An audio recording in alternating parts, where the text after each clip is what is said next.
भाई आज मुंबईमध्ये बैठकांची सुरुवात होते। दक्षिण मध्य मुंबईचा आढावा तुम्ही घेताय। कशा पद्धतीने या सगळ्या बैठका मुंबईत होणार आहेत? उत्तर पश्चिम लोकसभा गेल्या वेळेस देखील उत्तर पश्चिम लोकसभेचा आढावा घेतला होता मी। आज दक्षिण मध्य लोकसभेचा आढावा या ठिकाणी होईल आणि या लोकसभेमधील 6 विधानसभा निहाय आणि विधानसभेतला मुंबई महापालिकेचा वॉर्ड निहाय या ठिकाणी आढावा घेतला जाईल। यामध्ये कार्यकर्त्यांना देखील तिथली परिस्थिती काय आहे, तिथलं समीकरण काय आहे, तिथले पदाधिकारींच्या नेमणुका, गटप्रमुख बूथप्रमुखांच्या नेमणुका आणि या संदर्भामध्ये याद्यांच्या बाबतीमध्ये देखील मतदार याद्या या बाबतीमधील देखील जी काही माहिती आहे किंबहुना त्या विधानसभा निहाय मतदारसंघ किंबहुना एक मुंबई महापालिकेचा वॉर्ड निहाय तिथली परिस्थिती याचा आढावा या बैठकीमध्ये घेतला जाईल आणि कार्यकर्त्यांना मार्गदर्शन केलं जाईल। तसं निवडणुका शिवसेनेला काही नवीन नाही आहे, अनेक निवडणुका लढवल्या आणि जिंकल्या देखील। त्यामुळे मला विश्वास आहे की मुंबई महापालिकेत मी मुख्यमंत्री असताना माझ्या 2.5 वर्षाच्या कारकिर्दीमध्ये मुंबईतले सिमेंटचे कॉन्क्रीटचे रस्ते असतील, सिवरेज ट्रीटमेंट प्लॅन्ट असतील, हिंदुहृदय सम्राट बाळासाहेब ठाकरे आपला दवाखाना असेल, प्रत्येक वसाहतीमध्ये आपण सुरू केला। त्याचबरोबर मेट्रोची रखडलेली कामं असतील, कारशेडची कामं असतील, कोस्टलचं काम असेल, अटल सेतूचं काम असेल, हे जे काय मुंबई मुंबई शहरामध्ये महायुतीने केलेली कामं लोकांसमोर आहेत। आता देवेंद्रजींच्या मार्गदर्शनाखाली आमची टीम त्याच वेगाने पुढे जाते आहे आणि मुंबई शहर जे आहे हे मुंबई शहर जागतिक शहर आहे आणि या शहरामध्ये G20 सारखे एक्झिबिशन देखील झाले, G20 सारख्या परिषदा झाल्या आणि परवाच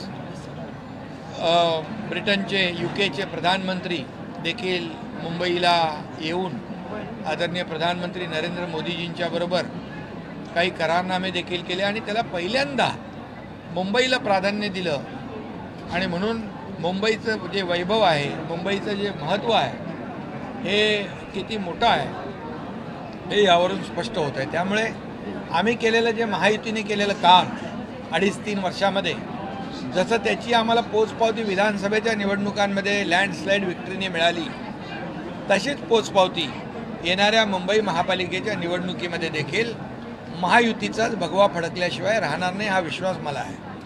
हे मी कामाच्या जोरावर या ठिकाणी केलेल्या विकासाच्या जोरावर बोलतो। काही पदाधिकाऱ्यांच्या नेमणुका अत्यंत महत्त्वाचा विषय आहे, ज्यांना मिळाल्या नाहीत नाराज होतात। काही महत्त्वाची पदं त्यांना देऊन समजूत काढली जाईल का? कारण निवडणुका महत्त्वाची। बिलकुल, शेवटी पद एक असतं, ती उमेदवारी एक असते, परंतु इतर जे काही कार्यकर्ते पदाधिकारी असतात तेवढे ताकदीचे असतात।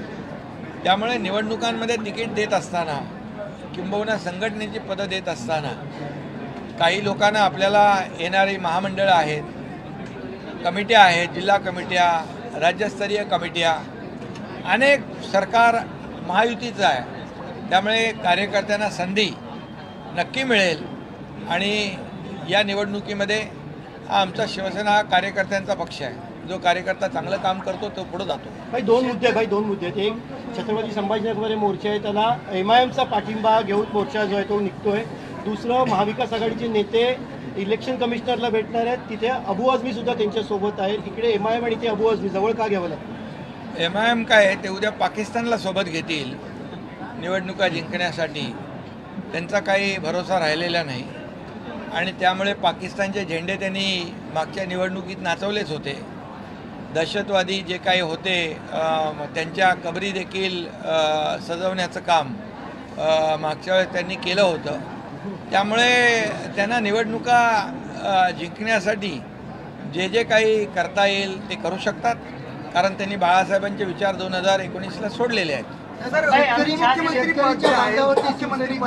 घटनात्मक नाहीये असं छत्रपती संभाजीनगरमध्ये उद्धव ठाकरे काय म्हणाले?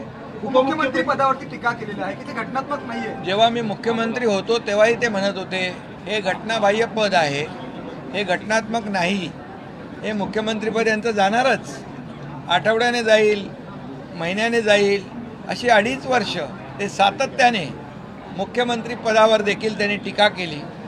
त्यांनी निवडणूक आयोगावर टीका केली, त्यांनी हायकोर्ट सुप्रीम कोर्टावर देखील टीका केली. त्यामुळे त्यांचे ते काय बोलतील त्याचा नियम नाही आहे. त्यामुळे त्यांच्या आरोपाला मी कामातून उत्तर देत आलो आहे आणि आता देखील कामातूनच उत्तर देणार. विरोधक निवडणूक आयोगाची भेट घेणार आहेत. राज ठाकरे देखील सोबत असल्याचा दावा संजय राऊत. कशासाठी? एकूणच लोकशाही नाहीये आणि निवडणूक आयोग निवडणूक आयोगाला तर ते शिव्या देत होते, ते त्याला काहीतरी चुना आयोग म्हणत होते. त्यामुळे त्यांच्यावर आता त्यांच्याकडे जाणार आहेत. चांगली गोष्ट आहे, म्हणजे सुधारणा झालेली आहे. त्यांच्यावर विश्वास दाखवत आहेत. ठाकरे ब्रँड अजून पाहिलाच नाही, येणाऱ्या निवडणुकीत आम्ही ठाकरे ब्रँड टाकून देऊ असं उद्धव ठाकरे. बघा, मी काही कुठल्या ब्रँडवर बोलू इच्छित नाही. बाळासाहेबांचे विचार घेऊन आम्ही पुढे चाललो आहे. आम्हाला एकच ब्रँड, बाळासाहेब ब्रँड माहीत होता आणि तो आहे. आणि आमची महायुती केलेल्या कामाच्या जोरावर निवडणुका लढवेल. कोणी युती आघाडी जे काही करत आहे हा त्यांचा, लोकशाहीमध्ये कोणी युती आघाडी करू शकतो. परंतु मला विश्वास आहे की केलेल्या कामाच्या जोरावरच महायुती जिंकणार आणि महायुतीचाच भगवा फडकणार. सर, कबुतरांचा विषय जो आहे तो मुंबईमध्ये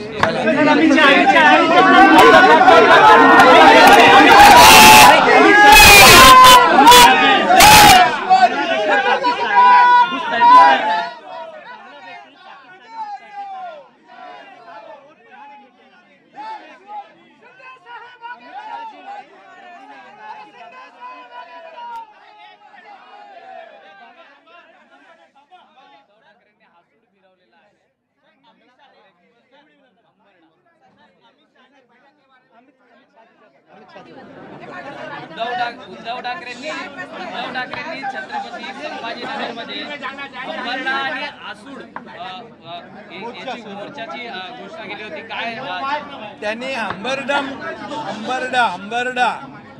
मोर्चा काहीतरी काढला होता. मला वाटतं या ठिकाणी 32,000 कोटीचं पॅकेज महायुतीने जाहीर केलं आणि त्याची प्रक्रिया सुरू झाली. मला वाटतं त्यांना याची माहिती नसावी म्हणून त्यांनी हंबरडा मोर्चा काढला. परंतु हंबरडा फोडताना माणसाच्या चेहऱ्यावर दुःख असतं, रडू असतं. ते हसत हंबरडा मोर्चा त्यांनी काढला. चेहऱ्यावर हास्य होतं आणि हातामध्ये काय आसूड होता. त्यांनी आसूड म्हणजे त्यांनी ज्या ज्या काही चुका केल्या मुंबईमध्ये, कोविडमध्ये, खिचडीमध्ये, डेड बॉडी बॅगमध्ये, आपल्या कुठल्या मिठी नदीमध्ये, याच रस्त्याच्या कामांमध्ये ज्या चुका केल्या त्यांनी स्वतःच आसूड मारून घ्यायला पाहिजे होतं. त्यासाठी मला वाटतं आसूड आणला असेल.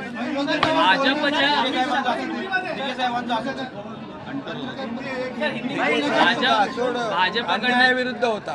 भाजपकडनं देखील बैठकांचं सूत्र सुरू आहे. अनेक ठिकाणी स्थानिक स्वराज्य संस्थांच्या ह्याच्यात युती होऊ शकत नाही अशी शक्यता दिसते.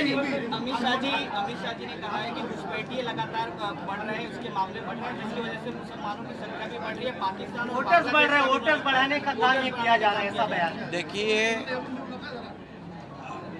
प्रधानमंत्री मोदी जी ने अमित शाह जी ने कहा है कि घुसपैठिए लगातार बढ़ रहे हैं, उसके मामले बढ़ रहे हैं, जिसकी वजह से मुसलमानों की संख्या भी बढ़ रही है. पाकिस्तान वोटर्स बढ़ रहे हैं, वोटर्स बढ़ाने का काम ये किया जा रहा है, ऐसा बयान. देखिए, प्रधानमंत्री मोदी जी ने ऑपरेशन सिंदूर के माध्यम से पाकिस्तान को मुंह तोड़ जवाब दिया है, उसको सबक सिखाया है. एक करारा जवाब देने का काम प्रधानमंत्री जी ने किया है. अभी अमित शाह साहब ने जो कहा है, मैं इतना ही कहूँगा, कोई भी पार्टी हो, लोकशाही में वोटों की लालच में हमारी आंतरिक सुरक्षा व्यवस्था जो है, देश की सुरक्षा व्यवस्था, उसको बनाए रखने का काम हमेशा सभी ने करना चाहिए। कानून व्यवस्था बनाए रखने का काम सभी ने करना चाहिए।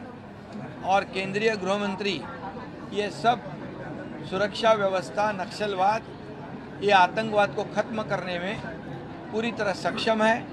और पूरी तरह उन्होंने, जैसे हमने देखा है 370 कलम हटाने का, देश की सुरक्षा व्यवस्था को पुख्ता करने का, मजबूत करने का मोदी जी के नेतृत्व में उन्होंने करके दिखाया है। इसलिए वो सब बराबर करेंगे।